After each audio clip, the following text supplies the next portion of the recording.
के लोग पहुंचे दरिया समंदर में अपना रौद्र रूप दिखाना चालू किया और साइक्लोन की लपेट में हम आ गए।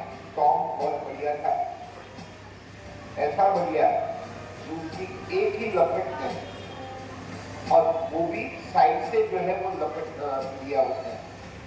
और मैं खुद जो है जो डाइनिंग हॉल के अंदर चेयर के ऊपर बैठा था, डायरी वीडियो ले रहा था तो सपोर्ट मिलता, तो सीधा उछल कर चेयर के साथ उछल कर पीछे गया और टकराया। तो इसकी जो याद है वो तब कैसे हुई थी, लेकिन हाँ ये भी अच्छी लगता है तो बचते अरे यार तो आज के जैसे आइसबर्ग दिखा वो दिखने के लिए लोग मत करो और बाद में हमारा स्वागत किया आइसबर्ग वो उत्तम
हेलो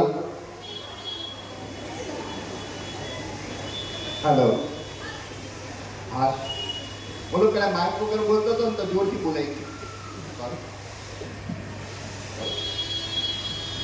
હવે ઓલું પાવર પોઈન્ટ ઉપર આ પાવર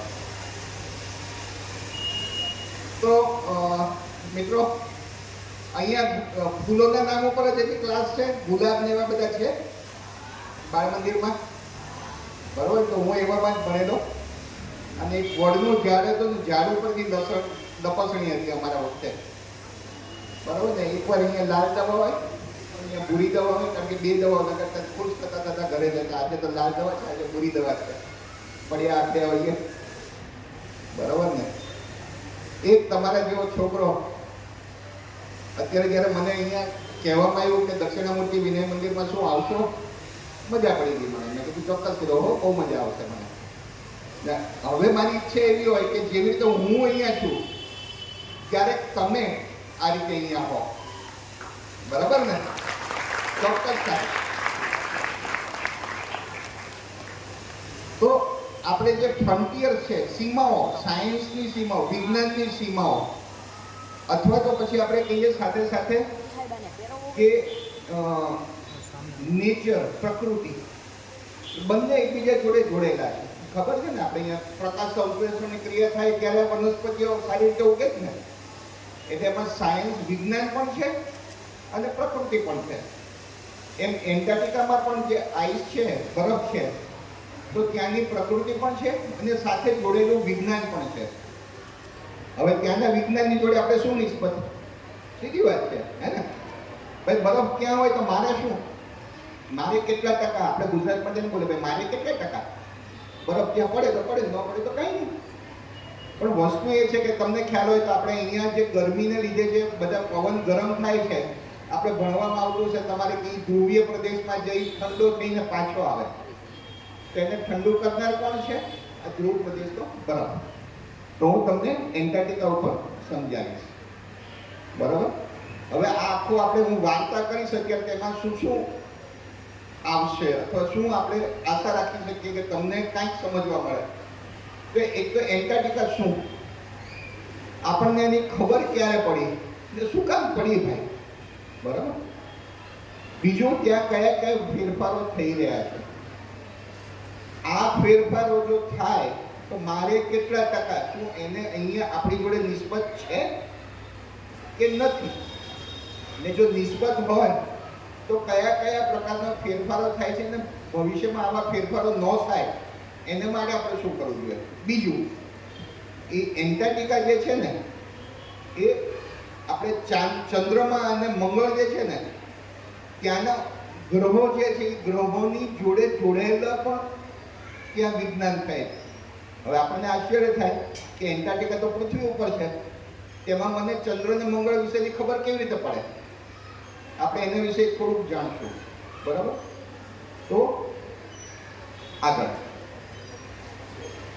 હવે બે જણા હતા જેમને યુટ્યુબ જોવા મળતું હોય ઘરે, પપ્પા મમ્મી અનુમતિ આપતા હોય કે થોડા સમય સુધી જુઓ, તે ચોક્કસ જુએ race to South Pole. RAC race to South Pole, દક્ષિણ ધ્રુવની એક જે છે હરીફાઈ થઈ હતી બે જણ વચ્ચે, એમન્સન અને સ્કોટ.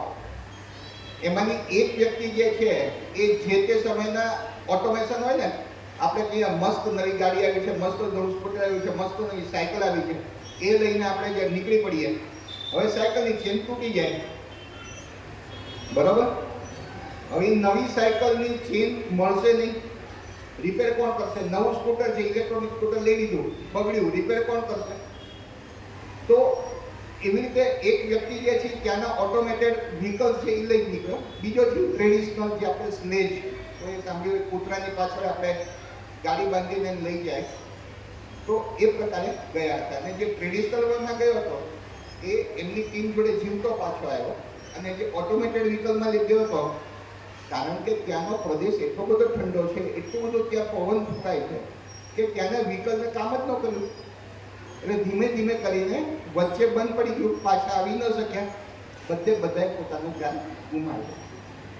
એટલે આ જે છે એટલું જેટલું ત્યાં વિસ્તાર ગમે એવો છે એટલો ખતરનાક પણ છે. નેક્સ્ટ, હવે આ તો દુનિયાને ખબર પડી હતી 1911-12ની આસપાસ. આપણને ક્યારે ખબર પડી હતી? આ મંદિર અથવા તો આ પિલર કોઈ જોયો છે? એના વિશે ખબર છે? કોને ખબર? કયું મંદિર? સોમનાથ મંદિર. સોમનાથ મંદિર છે. એમાં આ જે છે શું છે ખબર?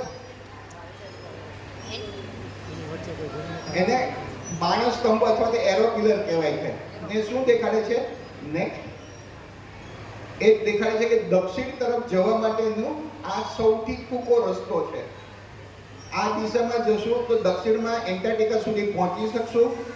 બીજું, એમાં ક્યાંય પણ સમુદ્ર ને સમુદ્ર છે, ક્યાંય વચ્ચે મોટી જમીન આવતી નથી. અને આ ક્યારે બન્યું હતું? 7મી સદીમાં. 7મી સદીમાં આ પિલર બનાવવામાં આવ્યો હતો. હવે વિચારો, મારી પાસે માહિતી જ ન હોય તો આવ્યું ક્યાંથી? એનો અર્થ એ થયો કે ભારતમાં આપણે લોકો, અહીંના લોકો 7મી સદીમાં આ વિશે જાણકારી ધરાવતા હતા, પણ આજે આપણી પાસેથી આ બધી માહિતી લુપ્ત થઈ ગઈ છે.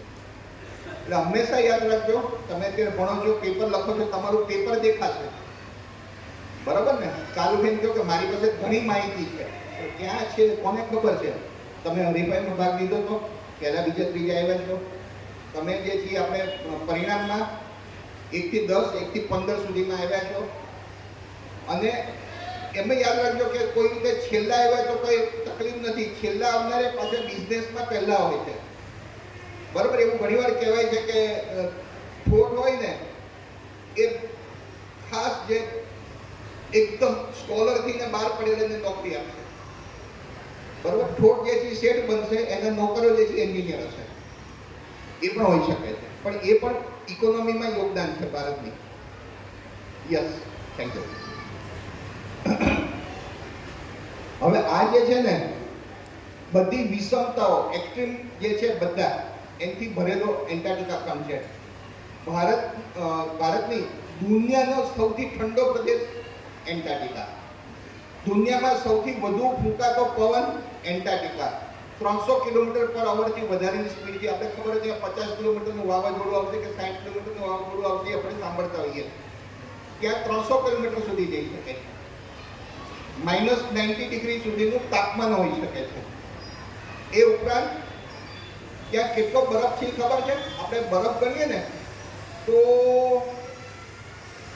આપણે ફ્રીજમાં બરફ મૂકીએ તો નાના નાના કટકા હોય બરફના, કાકડા થઈ જતો હું નથી થતો, પણ એ જે બરફ હોય તો એ બરફ ત્યાં એટલો બધો છે કે એની સરેરાશ એવરેજ જો આપણે થિકનેસ કરીએ ને જાડાઈ એ 2 કિલોમીટરની છે.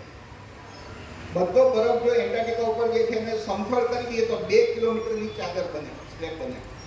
અને 2 કિલોમીટર એટલે એ પાછો ભારત કરતા 5 ગણો છે.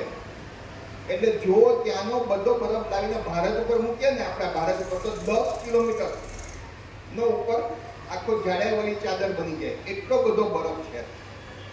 અને અહીંના આપણા લોકોના જે આપણે કાર્બન ડાયોક્સાઇડ હોય, એસી હોય, બધું વાપરતો હોય, અહીંયા હવા અતિશય ગરમ કરીને જો ત્યાંનો બરફ પીગળતો જાય જે અત્યારે છે, તો ભવિષ્યમાં એવું બને કે આખે આખો બરફ ખાલી થઈ જાય. એ ખાલી થવાથી શું થાય? એક તો તાપમાન આખી પૃથ્વીનું બહુ વધી જશે. કદાચ એક જમાનામાં આપણે આવે એક યુગ, બીજો યુગ, ત્રીજો યુગ, એ દરમિયાન આવું થયું ભય પણ થશે કે એના લીધે આખી આખી પૃથ્વીનો વિનાશ થતો હોય. હાલમાં એવું લાગતું નથી. નજીકમાં હું, તમે, તમારા છોકરાઓ ને એના છોકરાઓ તો આરામથી નીકળી જાય, બરાબર, એનો વાંધો નથી. પણ આ આપણા એ બધી વસ્તુની અસર એન્ટાર્કટિકા ઉપર થાય છે. બરફ ત્યાંનો પીગળે. બરફ પીગળે તો શું થાય? એ જાય ક્યાં? સમુદ્રમાં. સમુદ્રમાં જાય તો શું થાય? એની સપાટી ઉપર આવે. સમુદ્રની સપાટી ઉપર આવે તો શું થાય? આપણે તો ભાવનગરમાં વચ્ચે કઈ દરિયો અહીંયા જ છે, સીધો દરિયો આપણા ઘર સુધી આવી જાય, બરાબર ને? એટલે ડૂબમાં જાય બહાર. એટલે ખાલી ત્યાં બરફ પીગળે નહીં, બરફ પીગળવાને લીધે આપણને ઘણી તકલીફ પડતી હોય છે. એ ઉપરાંત આપણો ભારત ખંડ એક જમાનામાં એન્ટાર્કટિકા જોડે જોડાયેલો હતો, બરાબર?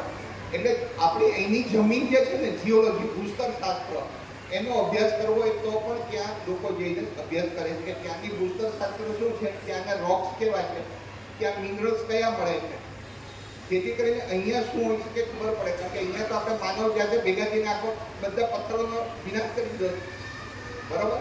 એટલે અહીંયા સમજવું અઘરું પડે. કુદરતની પણ અસર હોય, માનવ જાતની પણ અસર હોય. અહીંયા પથ્થરો જે કે આપણે એટલા સમજી ન શકીએ, ત્યાંથી ક્યાં સમજી શકીએ? એટલે આ બધા વિષયની માહિતી ત્યાંથી મળે. એ ઉપરાંત આપણે અહીંયાથી એટલે કે વિષુવવૃત્તથી જેમ જેમ ધ્રુવીય પ્રદેશ બાજુ જઈએ તો ગરમ પાણીથી સમુદ્રનું પાણી ઠંડા પાણી તરફ જાય. એટલે કોઈ એક જગ્યાએ એવી આવશે જ્યાં ઠંડુ ને ગરમ પાણી એકબીજા જોડે મસ્તી કરતું હોય, બરાબર ને? અહીંથી ગરમ પાણી ક્યાં જવા માંગતું હોય, ઠંડુ પાણી એને કહેતું હોય હું તને નહીં આવવા દઉં. આ એવી જગ્યા છે જ્યાં વાદળો બંધાય છે અને ત્યાંથી સાયક્લોન, વાવાઝોડાનું ઉત્પન્ન થવાનો મોટો ઝોન જે છે ને એ આ ભાગ છે. એટલે ત્યાંથી વાવાઝોડા બને છે અને આપણી બાજુ આવે છે. એટલે આને માટે પણ ત્યાંનો વિસ્તારનો અભ્યાસ જે છે દુનિયા કરી રહી છે ને. હવે ખાલી ટૂંકમાં કહું, ઉત્તર ધ્રુવ અને દક્ષિણ ધ્રુવ એમાં ફેરફાર શું? એવું તો શું છે કે ઉત્તર ધ્રુવ અને દક્ષિણ ધ્રુવ, તો દક્ષિણ ધ્રુવના વચ્ચે જમીન છે એન્ટાર્કટિકા, આજુબાજુ ફરતે 360 ડિગ્રી ફરો તો સમુદ્ર છે. જ્યારે ઉત્તર ધ્રુવ જે છે એમાં વચ્ચે સમુદ્ર છે અને આજુબાજુ સાઇબિરિયા, અલાસ્કા, ગ્રીનલેન્ડ એ બધી જમીન છે. વચ્ચે સમુદ્ર, આસપાસ જમીન. ઉત્તર ધ્રુવ વચ્ચે જમીન, આસપાસ સમુદ્ર એ એન્ટાર્કટિકા. હવે સાથે સાથે જ્યારે મેં કીધું કે ભારત કરતા 5 ગણો છે, તમને કહેવામાં આવે કે ભાઈ અહીંયા બાળ મંદિરના વિસ્તારને આપણે કુમાર મંદિરના વિસ્તારમાં શું શું છે એ જોતા આવો તો શક્ય છે 12-15 જણ જઈને દરેકે દરેક ખૂણો જઈને આપણે એમ કે ભાઈ અહીંયા પડ્યું છે, અહીંયા પડ્યું છે, અહીંયા પડ્યું. હવે હું તમને કહું ભાવનગરમાં ફરી આવો તો અઘરું પડે. એમાં ગુજરાતમાં ફરી આવવાનું કહું તો એમાં તો બહુ અઘરું પડે, બહુ સમય જુએ. ભારતમાં ઘણો સમય જુએ. અને એન્ટાર્કટિકાની વાત કરીએ તો બેસી ગયો ભાઈ, મારે શું કામ જો ગણેશ ભગવાનની જેમ માતા પિતાના 4 ફેરા ફરી ગયો, કાર્તિકેયની જેમ પ્રદક્ષિણા કરવાની જરૂર નથી. બરાબર, એટલું અઘરું છે. ઉપરાંત ત્યાં જવું ને જીવવું એ પણ અઘરું છે. એટલે આપણે દૂરથી રિમોટ સેન્સિંગના ડેટાનો ઉપયોગ વધારે કરીએ છીએ. હવે આ શર્ટ તમારા બધાનું સફેદ છે. શું કામ? મને શું કામ સફેદ દેખાય છે? આ કેમ ગ્રીન ગ્રીન કેમ દેખાય? બોલો, પાંદડા ગ્રીન કેમ નહીં દેખાય? શું કામ? સિમ્પલ યાર. સફેદ કલર ક્યારે બને? બધા જ રંગોનો આપણે એકસાથે એક સરખા આવી જાય. પ્રિઝમમાંથી હોય છે ને, આપણે સફેદ કલરને છોટો પડે તો જાની પીનાલા એવું કંઈક બોલીએ ને, એટલા બધા કલર આવી જાય ને, એ બધા કલરને ભેગા કરીએ તો સફેદ કલર થાય. એક સરખા પ્રમાણમાં પરાવર્તન થશે તો એ સફેદ દેખાશે. એક સરખા પ્રમાણમાં બધાનું એબ્સોર્પ્શન થઈ જશે તો એ બ્લેક દેખાશે. અને ગ્રીન કલરનું રિફ્લેક્શન જે છે, પરાવર્તન વધારે થાય ને બાકીના બધા કલરનું એબ્સોર્પ્શન વધારે થઈ જાય તો એ ગ્રીન દેખાશે. બરાબર. અને ગ્રીનમાં પણ પ્રકાશ સંશ્લેષણ જો ધ્યાન દઈએ ને તો આ જો યલો દેખાતું હોય ને તો એનો અર્થ એ થયો કે ત્યાં હેલ્થ એટલી સારી નથી વનસ્પતિની. તો આ બધી વસ્તુ આપણને પરાવર્તનથી ખબર પડે છે. એટલે ઉગ્ર જે છે ને એ પરાવર્તન કિરણો માપે છે અલગ અલગ વેવલેન્થ ઉપર, અલગ અલગ તરંગ લંબાઈ ઉપર. અને એની પરથી આપણે માનીએ કે ઓકે, અહીંયા બરફ કેવો છે, અહીંયા બરફનું શું થાય છે, વનસ્પતિનું શું થાય છે, એ રિમોટ સેન્સિંગ. ઉગ્ર જે છે પૃથ્વીની આસપાસ ફરતો રહે, ત્યાંની માહિતી લેતો રહે અને આપણને આપતો રહે. સાથે સાથે અહીંયાથી ઓલા લોકો જે છે લશ્કરના માણસોની મૂવમેન્ટ થાય છે, પાકિસ્તાને ડ્રોન છોડ્યું કે એની માહિતી આપણને ઉગ્રની મદદથી અને રડારની મદદથી મળી જતી હોય. એટલે ખાલી આપણે શું કહેવાય, માનવ જાત માટે બંને રીતે, એના વિજ્ઞાન માટે અને ડિફેન્સ માટે, બંને માટે ઉગ્રનો ઉપયોગ ઘણો થાય છે. ડિફેન્સનો ડેટા આપણને ન મળે, એ ડિફેન્સ વાળાને મળે, બાકીનો માહિતી ડેટા આપણને મળે.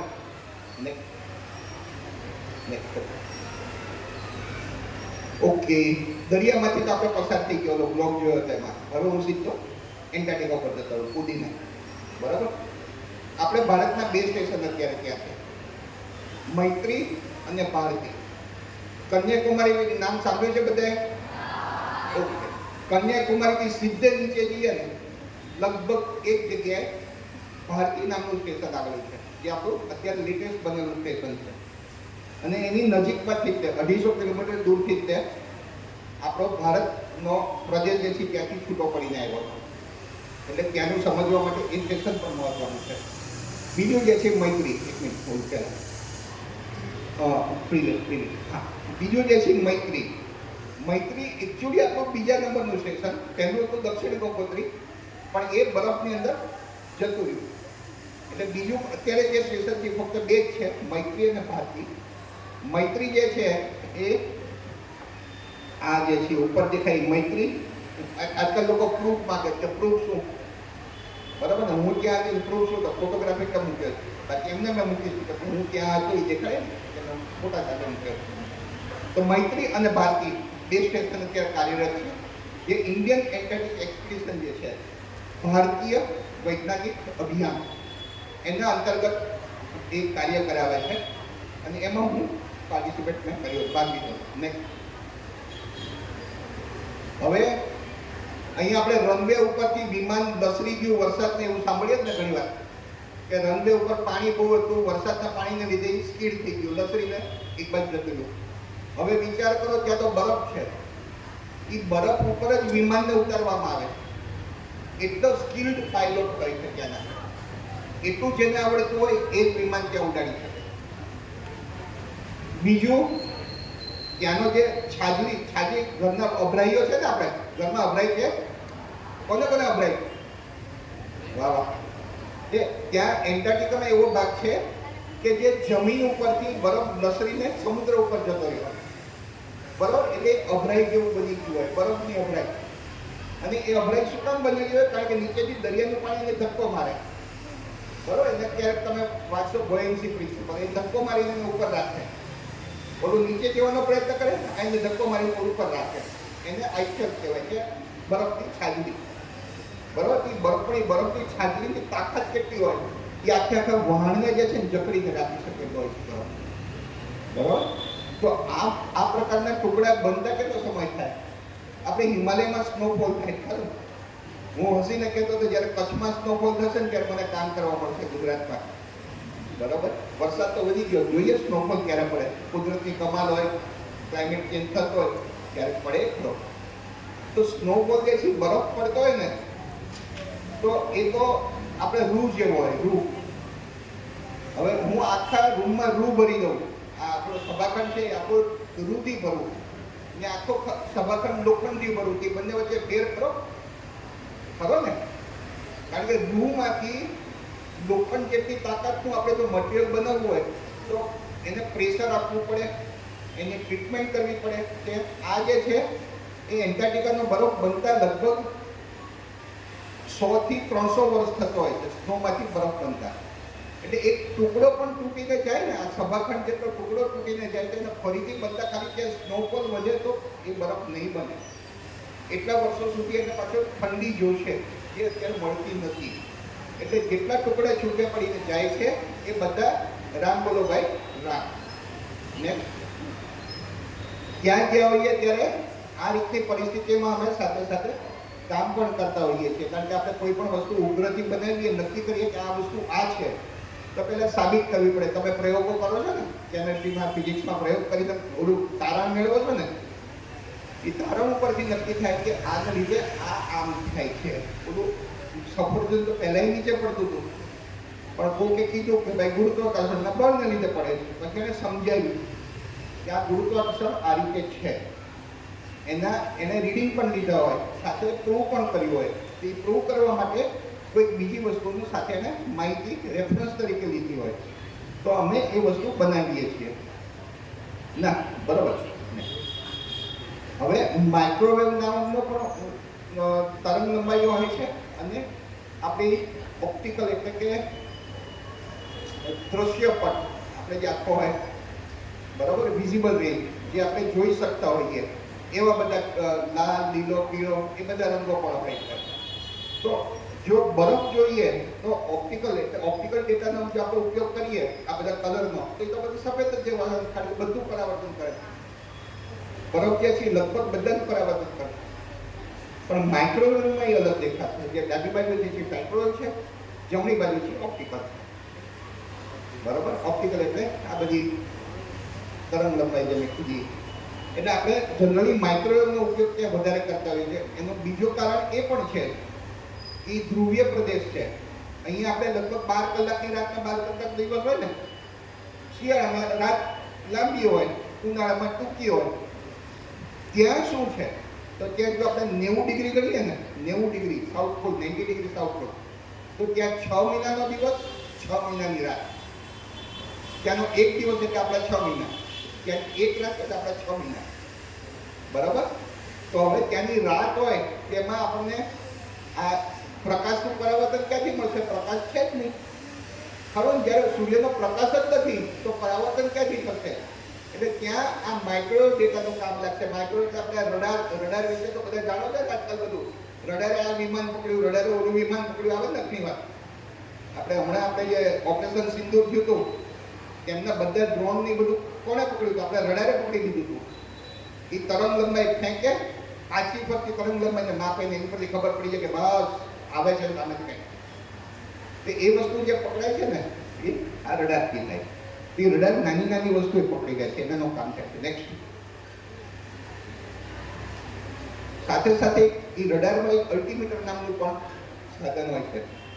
આપણે લેઝર વિશે જાણીએ ને, આપણે લેઝર પોઈન્ટર હોય છે ને બધા ઘણા, એની જેવી જ વસ્તુ માઇક્રોવેવ લેઝર જે છે ને, એ અહીંથી નીચે ફેંકવું, બરાબર, અને પછી ઉપર આવે, નીચે જવાનો અને ઉપર આવવાનો સમય, પ્રકાશનો સ્પીડ ખબર હોય, આપણે ખબર ને, ન હોય તો લખેલી છે, વાંચીને તો જાણી લઈએ. આપણે અત્યારે યાદ ન હોય પણ લખેલું તો વાંચી લઈએ. બરાબર.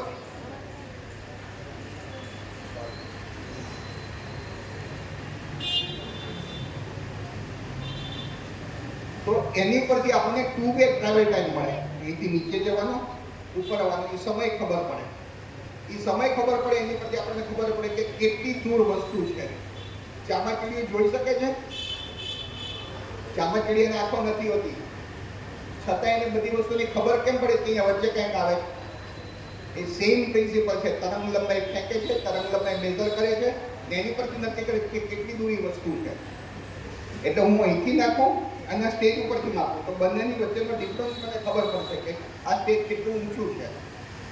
એવી જ રીતે આપણે એન્ટાર્કટિકાની સપાટી જે છે, બરફની સપાટી, એ મેં આ વર્ષે માપી, 10 વર્ષ પછી માપવું એટલે તો હું બીજી રીતે કહું તો 10 વર્ષ પહેલાનો ડેટા વાપરું અને અત્યારનો ડેટા વાપરું ને આ તફાવત નક્કી કરું તો મને ખબર પડશે કે એક જમાનામાં એટલે ઉપર સુધી બરફ હતો, આટલો ઘટી ગયો તો ગયો ક્યાં? ગયો પાણીમાં. પાણીમાં ગયો એનો અર્થ એ થયો કે સમુદ્રનું લેવલ ઉપર આવ્યું, સમુદ્રની સપાટી, બરોબર. સી લેવલ રાઈઝ આજકાલનો એ બહુ મોટો વિષય છે. ને મેં જેમ કીધું એમ બરફની છાજલી આઈશેલ એમાંથી તૂટીને આઈસબર્ગ બને, બરાબર. એ જે આઈસબર્ગ બનીને જતો હોય ને પાણીમાં, એ એકવાર ગયો પછી પાછો હોઈને જોડી દઉં તો બની ન શકે, બરાબર. નેક્સ્ટ. હવે આ જોજો કેવી રીતે છૂટો પડે છે, એનું એનિમેશન છે. જો આની ઉપર આવે તો, બરાબર, એની ઉપર ક્લિક કરો ને વચ્ચે થાય, એની ઉપર ક્લિક કરજો થાય નથી. આ કોમ્પ્યુટર અત્યારે એનિમેશનની ના પાડે છે, વાંધો નહીં.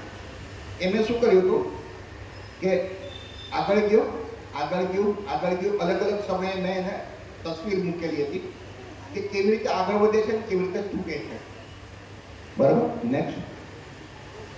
હવે બીજું હું સમુદ્રી બરફ વિશે કહીશ છોકરાઓ. દરિયામાં જે બરફ બને છે ને, પાણીનો બરફ, દરિયાના પાણીનો બરફ ખારા પાણીમાંથી બને અને જમીન ઉપરનો બરફ ઉપરથી સ્નોફોલમાંથી બને. આ બંને વચ્ચે તફાવત હોય છે, બરાબર. સમુદ્રમાં બરફ જે બને ને એની ઉપર પેન્ગ્વિન ને એ બધાને ત્યાં રહેતા હોય છે. નેક્સ્ટ. કારણ કે એનિમેશન છે એ સમુદ્રનો બરફ આપણે જો ઓપ્ટિકલથી જોઈએ કે માઇક્રોવેવથી જોઈએ તો આવો દેખાય. નેક્સ્ટ.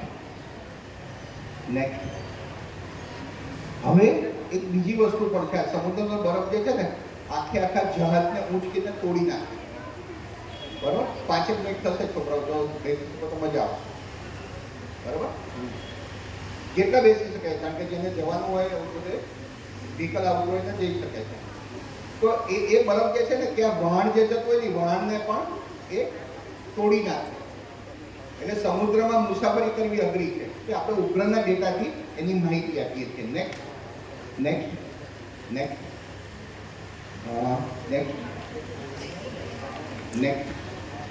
આ બધા જે છે ત્યાંના વનસ્પતિની એ થોડીક થાય છે.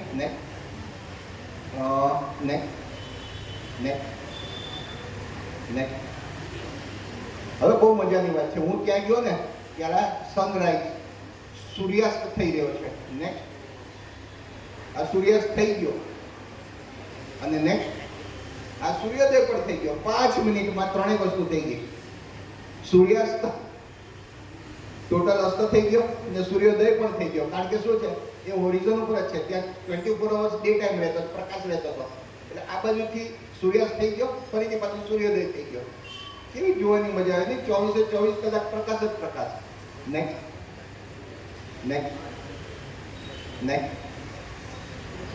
હવે એક બોબ પ્રોક્ટર નામનો એક લખનાર છે જેણે ધ સિક્રેટ નામની નોવેલ લખી છે, બરાબર. એના કોર્સ ઘણા કામના હોય છે. યાદ રાખજો આ એક વસ્તુ કે જે લોકો સફળ થયા છે ને, બહુ મહત્વની વસ્તુ એમણે શોધ કરી લીધી છે કે કંઈક વસ્તુ ડેવલપ કરી લીધી છે. એ જ્યારે ચાલુ કરતો હોય ત્યારે એને ખબર નથી હોતી કે હું આ કેવી રીતે કરીશ, પણ એને એટલી તો ખબર હોય છે કે બોસ આ તો હું કરીને જ રહીશ, બરાબર. એ જે જુનૂન જે છે ને કે આ હું કરીને જ રહીશ, એ જ તે અલગ અલગ સંશોધનો કરાવે છે. હવે હું મારી રીતે મારા ઉદાહરણથી કહું. નેક્સ્ટ. તો શરૂઆતના 10 વર્ષ મેં આ વનસ્પતિ શાસ્ત્ર ઉપર કામ કર્યું. રિમોટ સેન્સિંગનો ઉપગ્રહ એક છે, ભૌતિક શાસ્ત્રનું મારું જ્ઞાન પણ એક છે, સરફેસ ઉપર મારે શું જોવાની હતી? વનસ્પતિ. એટલે એના જે પ્રિન્સિપલ્સ હોય બધા જે સિદ્ધાંતો હોય એ શીખ્યો, એ કામ કર્યું. પણ પછી મને દેવામાં આવ્યું કે જ્યાં ઘાસનું કણકનું પણ નથી ઉગતું એ બરફ ઉપર કામ કરો તમે. હવે તમે બરફ ઉપર કામ કર્યું. અને આજે જે છે એનો હું એ આખા વિસ્તારમાં ગ્રુપને સંભાળનાર ગ્રુપ ડાયરેક્ટર અને રિટાયરમેન્ટ વખતે બનાવતો, બરાબર. અને આ બંને કામ માટે મને એક વાર એવોર્ડમાં સામેલ કરવામાં આવ્યો હતો. તો આપણે જો ધારીએ તો આપણામાં ક્ષમતા છે કે આપણે દરેક કામ કરી શકશું, પછી કોઈ પણ વિષય હોય. નેક્સ્ટ હવે છે ને એક એમપી ફોર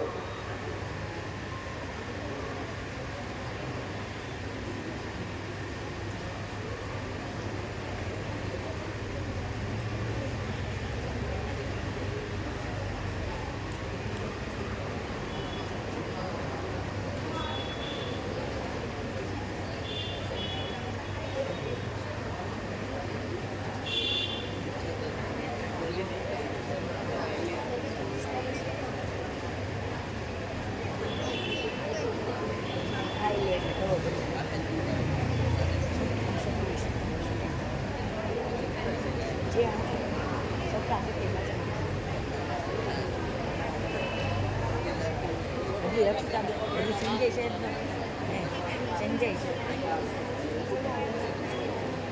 ખાલી એટલું જ ક્યાંય ને ઘડિયાળ કાઢો એટલે છૂટા છૂટી બોલાવે, ઘડિયાળ કાઢીને મારે.